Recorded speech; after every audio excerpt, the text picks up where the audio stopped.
Une méditation tirée du livre Maranatha, le Seigneur vient d'Ellen White. 6 juillet. Persécutés à cause de Christ. Or, tous ceux qui veulent vivre pieusement en Jésus-Christ seront persécutés. 2 Timothée 3, verset 12. Comme Christ a été haï sans motif, il en sera de même de son peuple à cause de leur obéissance au commandement de Dieu.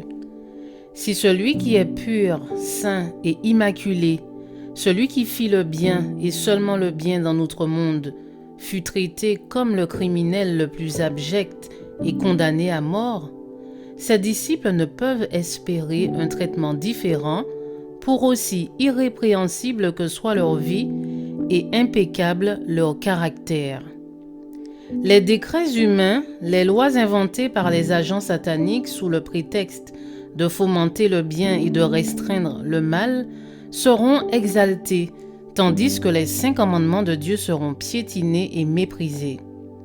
Et tous ceux qui, par leur obéissance, démontrent leur fidélité à la loi de Jéhovah, devront être prêts à affronter les arrestations et à comparaître devant des assemblées dont les normes ne seront pas la sainte loi de Dieu.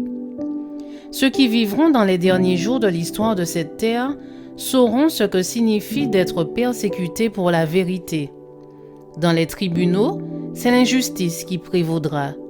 Les juges refuseront d'écouter les raisons de ceux qui sont fidèles au commandement de Dieu parce qu'ils sauront que l'on ne peut pas répliquer aux arguments en faveur du 4e commandement.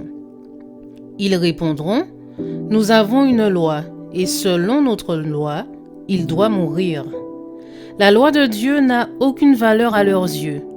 Notre loi, voilà leur ultime argument.